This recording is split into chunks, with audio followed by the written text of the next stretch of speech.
And then we must talk about Donald Trump. What's your single biggest fear and your single biggest cause for hope under his presidency?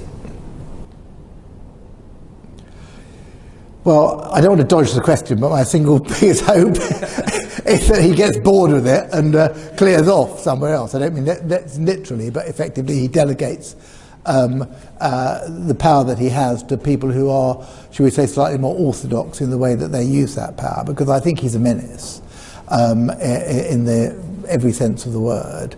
The fear is that he will continue in the vein he is at the moment, which is showing no understanding at all of the office that he's won, i.e. that he will govern by Twitter, that he will be completely capricious, that he will make arbitrary decisions, that he will make stupid appointments, and he will run the most powerful country in the world like a game show, or like his property empire at best in that way. I think that's really dangerous. Now people would say there's a military danger there, there's an economic danger. I think it's a danger across the board.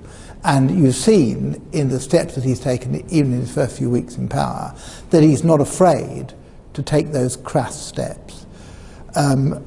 So I hope, I think I would be kidding myself and probably everyone watching this if I thought he's suddenly going to become a responsible, a moderate and considered leader. So I hope that, as I say, he's just going to lose some interest and let wiser people take over. So if there was one issue that the Labour Party should be talking about more or emphasising more, what would you say that would be? I think we have to talk more about the economy.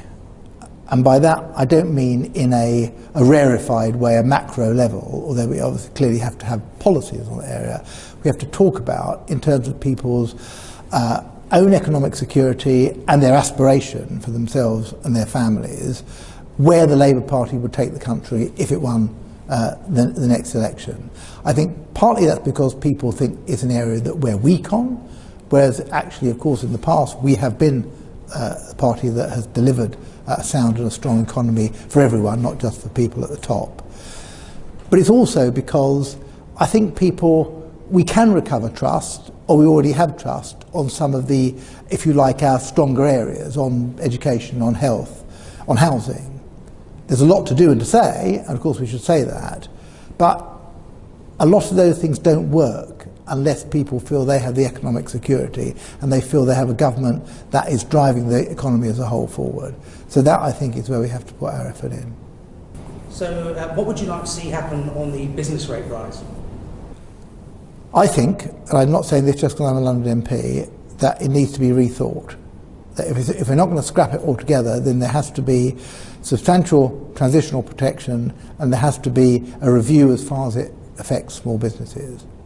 I think there's already a realisation that the government shot itself in the foot here, because it's giving the Amazons and the Sports Directs and the people who are out of town and are the big players big cuts, while people who are trying to run small independent businesses in city centres are getting massive rises that's going to drive them into bankruptcy.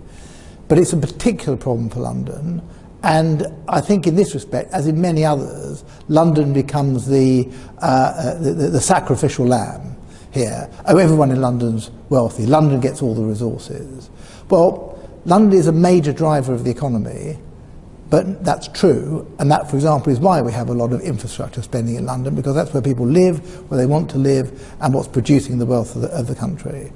But not everybody in London is wealthy, and that's particularly true of the small business sector, which is 90% of business. So I think we need to take a step back, not play to the gallery in terms of saying, playing one region off against the other.